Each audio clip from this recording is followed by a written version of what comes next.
Კარგით და რუსთავიორის ახალი მეგაპროექტის შემდეგ მოდით ბევრი ადამიანისთვის უკვე საკმაოდ აქტუალურ თემას შევეხოთ და ეს ცხვირის წვეთების ინტენსიური მოხმარება. Შეიძლება თავისუფლად ითქვას, რომ საკითხი 21 საუკუნეში ერთგვარ სენადაც კი იქცა. ადამიანები წლების განმავლობაში გამოიყენებენ სხვადასხვა საშუალებას, რომელიც მათ სუნთქვაში ეხმარებათ, მაგრამ ცოტამ თუ იცის, რა ნეგატიური შედეგები შეიძლება ამას მოხვდეს. რა იწვევს სუნთქვის გართულებას და როდის შეიძლება საჭირო გახდეს ქირურგიული ჩარევა? ჩვენი სტუმარია ოტორინოლარინგოლოგი ლიკა ლომიძე. მოგესალმებით. მადლობა რომ ხარ ჩვენთან ერთად. მადლობა თქვენ მოწვევით. საკითხი პრობლემური გახდა თითქოს ბოლო რამდენიმე წელია, ხო? რატო? ძალიან ხშირია მართავს ბრძანებთ ცხვირის წვეთების ხშირი გამოყენება, კონტროლოთ გამოყენება, კი ბატონო. თვითნებურად, ექიმის დანიშნულების გარეშე და შემდგომ უკვე თუ ექიმმა დაუნიშნა, ხშირად ხდება ხოლმე ის მომენტი, რომ იწვევს შეჩვევას და პაციენტები უკვე თვითნებურად აგრძელებენ ხანგრძლივი დროის განმავლობაში წვეთების გამოყენებას. ცხვირის წვეთები შესაძლოა იყოს სხვადასხვა ფორმით გამოსული წვეთები, სპრეის, აეროზოლის სახით, მაგრამ არ აქვს მნიშვნელობა თუ მის შემადგენლობაში შედის ფსევდოეფედრინი, ანუ ადრენალინი. ის ყოველთვის მავნებელია ერთი კვირის შემდგომ უკვე თუ ძალიან საჭიროება არ მოითხოვს, თუ სხვა დაავადებათ ამხლები, როგორიც არის ყურების დაავადებები ან სინუსიტები არ მოითხოვს თვითონ ამ მკურნალობის გაგრძელებას, ვცდილობთ ყოველთვის, რომ პაციენტები მხოლოდ ერთი კვირის განმავლობაში იყვნენ ამ წვეთებზე, ადრენალინის შემცველ წვეთებზე და შემდგომ უკვე გადავიყვანოთ სხვა შედარებით უფრო ნაკლებ მავნე, ნაკლები გვერდითი მოქმედების მქონე პრეპარატებზე, რომლებიც არ გამოიწვევს შეჩვევას და რომლებსაც გააჩნიათ ასევე სამკურნალო ეფექტი და არა მხოლოდ ერთჯერადი გახსნის ეფექტი. ცხვირის სუნთქვის გაძნელების დროს ყველა პაციენტს აქვს რა თქმა უნდა სურვილი ცხვირის სუნთქვის და ცდილობს როგორმე შეიფსუბუქოს ეს მდგომარეობა. ამიტომ ხშირად მისი გამოყენება შეჩვევას სწორედ ამიტომ იწვევს, რადგან ეს პრეპარატები, ვაზოკონსტრიქტორები, ანუ სისხლძარღვთა შემავიწროებელი პრეპარატები სულს რას იწვევს? იწვევს სწრაფ გახსნას ცხვირისას, ანუ გრძნობს პაციენტი კომფორტს, მაგრამ გარდა ცხვირის ღრუს სისხლძარღვებისა, ეს პრეპარატი ავიწროებს ასევე სისხლძარღვებს მთელი ორგანიზმის მასშტაბით, ანუ თავის ტვინის, გულის მიდამოში და ასე შემდეგ. და ანევრიზმის პროვოცირებაც შეიძლება გამოიწვიოს, ანუ რეალურია ეს. ჰიპერტენზია შეიძლება გამოიწვიოს, წნევის მომატება, ასევე არ არის სასურველი ხანგრძლივი გამოყენება დიაბეტიან, ჰიპოთიროეზიან და სხვადასხვა ენდოკრინული სისტემის მოშლის მქონე პაციენტებში. რადგან ადრენალინი მოგეხსენებათ იწვევს სწრაფ ეფექტს, როგორც ვთქვით, არა მარტო ცხვირის ღრუში, არამედ მთელს ორგანიზმში. ძალიან სავალალო შედეგები შეიძლება მოყვეს ცხვირის წვეთების ხანგრძლივ გამოყენებას, დაწყებული ინსულტებით, ინფარქტებით და სხვადასხვა ესეთი სხვადასხვა ორგანოს ძალიან რთული შედეგებით, ცუდი და გამოსავლით და ამიტომ ხშირად უნდა ვაკონტროლოთ სწორედ ის პერიოდი, როცა ჩვენ ვიწყებთ ცხვირის წვეთების გამოყენებას, მწვავე ვირუსული ინფექცია იქნება, ეს თუ ალერგიული პროცესი იქნება, ამ შემთხვევაში აუცილებლად უნდა ვაკონტროლოთ, რომ არ გადავწდეთ იმ დანიშნულ დღეებს, რაც ექიმმა. აი, როგორ უნდა მივხვდეთ, თქვათ, ალერგიული პრობლემა გვაქვს და იმიტომ გვიჭირს სუნთქვა საერთოდ თუ რეალურად პრობლემაა, რომელიც ქირურგიული ჩარევაც კი შეიძლება მოგახსენებთ, ალერგია ხშირად ემთხვევა ხოლმე სეზონს.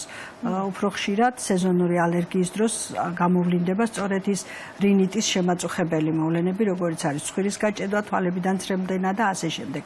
და თუ ეს ემთხვევა სეზონს და ეს არის ყოველწლიური, ამ შემთხვევაში პაციენტმა უკვე თითქმის იცის და აღნიშნავს თვითონ, რომ სეზონური ალერგია მაქვს მცენარეების მტვერზე, ან ვისაც აქვს წელწლიანი ალერგია, ანუ არასეზონური, ეს შეიძლება იყოს ოთახის მტვერზე, შეიძლება იყოს ცხოველის მტვერზე და ასე შემდეგ.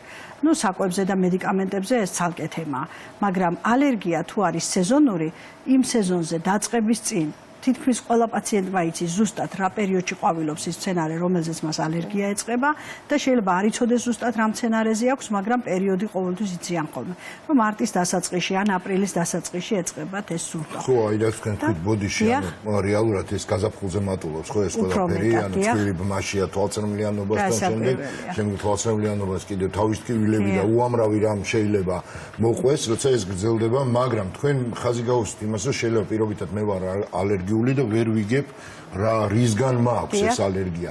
ანუ ესე ძალიან მნიშვნელოვანია, ხო, იმიტომ რომ ამის გაგება მარტივი არ არის, შეიძლება ცხოველისგან ქონდეს, მაგრამ ყველაზე რთული ის არის, რომ შეიძლება რომელიმე მცენარისგან კონდეს რომელსაც ვერ არიდებთ თავს იმ პერიოდში. და ვერც გაარკვევ რა მცენარეა. თუმცა არსებობს კვლევები იმუნოლოგიის და ალერგოლოგიის ცენტრებში, სადაც აკეთებენ ყველაფერზე კვლევას, ყველა სინჯს დამტვერვის პერიოდებში, სხვადასხვა პერიოდში აკეთებენ და იკვლევენ ამ მცენარეაზე. თუმცა ეს არ არის ხოლმე გამოსავალი იმის, რომ საბოლოოდ დავიცვათ თავი ამ ალერგენებისგან.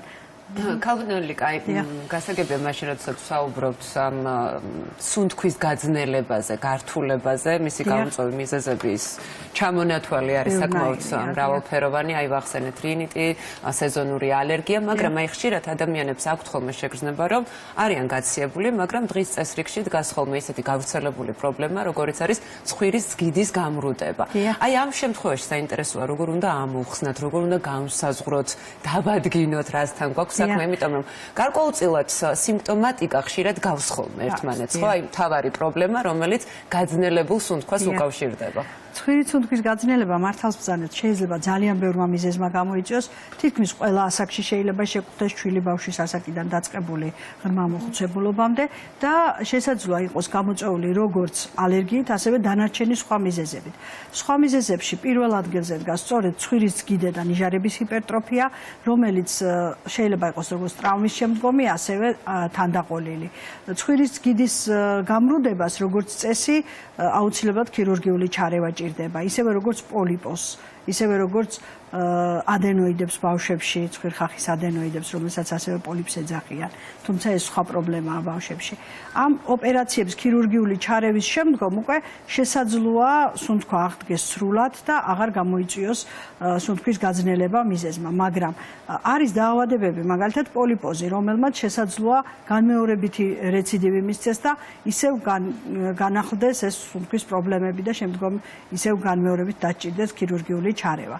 ამ პერიოდში შუალედებში ჩვენ ყოველთვის ვნიშნავთ ისეთ პრეპარატებს, რომლებიც არ იწვევს შეჩევას და რომელიც იწვევს მხოლოდ შეშუპების მოხსნას ცხვირის ღრუში და სამკურნალო ეფექტი აქვს, ხელს უშლის პოლიპის ხელახლა გაზრდას, რეციდივს, ასევე ბავშვებში ადენოიდების გაზრდას. ამიტომ სასურველია ხოლმე, რომ სპეციალისტის მიერ დაისვას ეს დიაგნოზი, სასურველია, რომ დანიშნულებას მივყვეთ და შევასრულოთ ზუსტი დროის განმავლობაში, რაც გათვალისწინებულია იმ მკურნალობის კურსით და აი ამ მწვავე პერიოდში თუ არის დანიშნული სისხლძარღვთა შემავიწროებლები, აუცილებლად იმ მწვავე პერიოდში იქნეს მხოლოდ გამოყენებული და შემდგომ უკვე გადავიდეთ იმ სამკურნალო ეფექტის პრეპარატებზე, რომლებიც აუცილებლად დაინიშნება სპეციალისტის მიერ. მე ვისარგებლებ თქვენი აქ სტუმრობით და კიდევ ერთ კითხვას კითხავთ, ახლა ჩემი შუათანა. შვილი ძალიან დიდი ხანია, თვეები არის, შეიძლება წლებიც კი, ვერ სუნთქავს, ანუ ორივე ინსტიტუტი თავისუფლად. ერთი ყოველთვის გაჭედილი აქვს, ხან ერთი, ხან მეორე. ეხლა ეს ნორმალურია თუ გასაკვირველია? მისაყვანი ყავს ექიმთან. თუ მარტო მწვავე პროცესი არ არის ეს პრობლემა, თუ მწვავე პროცესი არ არის, მხოლოდ გაციების დროს თუ არ ხდება, გასაკვირველია ყურადღება გექნებათ მისაქცევი. რა ასაკის არის ბავშვი? 16 წლისას უკვე საეჭვო რომ ადენოიდი კონდეს, ანუ ეს უკვე 16 წლის ასაკიდან. შეიძლება იყოს ალერგიული, თუ ეს სეზონს ემთხვევა სეზონური ალერგიის, თუ არ ემთხვევა და მთელი წელი გრძელდება, ზაფხულში, ზამთარში მუდმივად უჭირს, ხო? არ არის მიჩვეული იმედია ცხვირის. მოდ ვერ სუნთქავს ცალით. ცალინესტო ეხურება მუდმივად. ეს სიმპტომი უმეტესად იცის ხოლმე ნიჟარების ჰიპერტროფია. ნიჟარები ყველას გვაქვს ცხვირში, მაგრამ სხვადასხვა დარღვევის დროს, აი თუნდაც ალერგიის ფონზე, ვაზომოტორული რინიტის ფონზე, რომელსაც იწვევს ზოგჯერ ან მედიკამენტები, ან სისხლის მიმოქცევის დარღვევა ორგანიზმში, ამ შემთხვევაში იწვევს ნიჟარების გაფართოებას. ნიჟარების გაფართოებას ხშირად შველის თუ ქრონიკული პროცესი არ არის და უკვე შეჩვევა არ არის წვეთებზე, ხშირად მკურნალობა კონსერვატიული შველი შეიძლება ფიზიოთერაპიის ჩართვა დაგჭირდეს. შეიძლება რაღაც ზოგადი მედიკამენტების ალერგიის ფონზე მედიკამენტების გამოყენება დაგჭირდეს, მაგრამ საბოლოო ჯამში როგორც წესი კარგი ეფექტი აქვს. თუ არ არის პარალელურად ცხვირის ზგიდის გამრუდება, არ არის პოლიპოზი უკვე წამოსული და არ არის სხვა ფაქტორები, აი სინუსიტი და ასე შემდეგ, რომელიც ასევე იწვევს ხოლმე ცხვირის სუნთქვის გაძნელებას. მაგრამ საკმაოდ მიმზიდველია ხოლმე სუნთქვის გამსხმელი პრეპარატები, რომელიც სამწუხაროდ გადაიზრდება ხოლმე დამოკიდებულებაში, ნამდვილად ასეა. ხო, და ეს თუმცა დამოკიდებულება არ მინდა ხოლმე დასრულებზე გავაკეთოთ, ამ შემთხვევაში აქცენტი შეიძლება მშობელი იყოს დამოკიდებული და უყურებდეს შვილი და შესაბამისად მშობელიც ურჩევდეს ესე. უბრალოდ გავთვალოთ ცნობიერება. გამოსავალს ნახულობენ. ხო, ანუ მარტივი გამოსავალია ხსნის, ხო?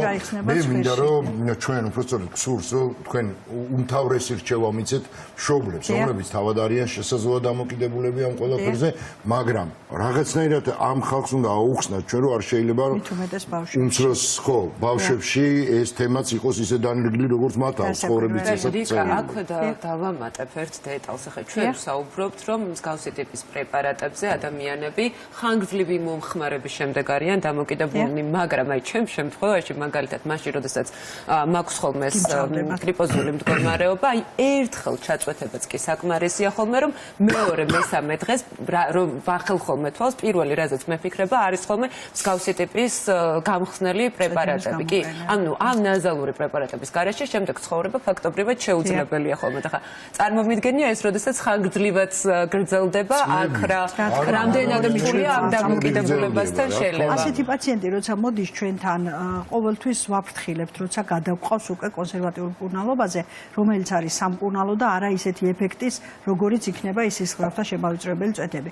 ყოველთვის ვაფრთხილებთ, რომ იმ ეფექტს პირველი დღეები არ ელოდოს, რასაც სისხლძარღვთა შემავიწროებელი იწვევს, მაგრამ 3-4 დღის შემდეგ უკვე თვითონვე გრძნობენ შეღავაც და ურჩევთ ხოლმე, რომ ვინც ხანგრძლივად დამოკიდებულია და ვერ ძლებს ამ წვეთების გარეშე, ამ პრეპარატების პარალელურად დღეში ერთხელ ძილის წინ რომ ღამე უძილო არ დარჩეს, გამოიყენოს ისევ ის სისხლძარღვთა შემავიწროებელი ხანმოკლე პერიოდში, სანამ უკვე ეფექტი ექნება იმ სამკურნალო პრეპარატებს.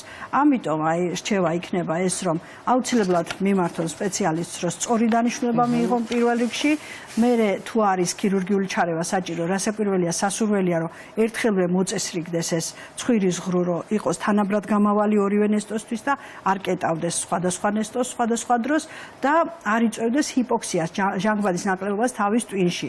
ეს ჟანგბადის მიუწოდებლობა და ცხვირის სუნთქვის გაძნელება. რასაკვირველია, ქმნის შემდგომ უკვე მეხსიერების პრობლემას. ბავშვებში ძალიან ხშირია ღამის ენურეზი, უნებლიე შარდვის პროცესი, ხშირია მეხსიერების დაქვეითება და თანკბილვის შეცვლა ყველაზე ხშირი არის ხოლმე უმეტესად. ძალიან ხშირად მოყავთ ამ პერიოდში მშობლებს, როცა აპირებენ კბილების გასწორებას სხვადასხვა ორთოპედიული მეთოდებით და ამ დროს ბავშვს აგზავნის სტომატოლოგი ჩვენთან, რომ შემოწმდეს ცხვირის ღრუ. და ხშირად მშობელს გამოეპარება, თუ ბავშვს ღამე ცალკე ძინავს, ვერ აქცევს ყურადღებას იმას, ბავშვი რომ პირღია, ხმაურიანი სუნთქვა აქვს და ხშირად შეკითხვაც მშობლისთვის გაურკვეველია ხოლმე, რომ არ იციან სუნთქავს თუ არა ღამე პირით ბავშვი. ამიტომ სასურველია, რომ მივაქციოთ ყურადღება, თუ იწყება თანკბილვის შეცვლა, თუ არ არის ეს გენეტიკური პროცესი, თუ არ არის ეს რაღაცა კბილების ამოსვლასთან დაკავშირებული პროცესი, მივაქციოთ ყურადღება, რომ სუნთქავს თუ არა ცხვირით ბავშვი სწორად, რომ მისი შემდგომი გასწორება იყოს ადვილი.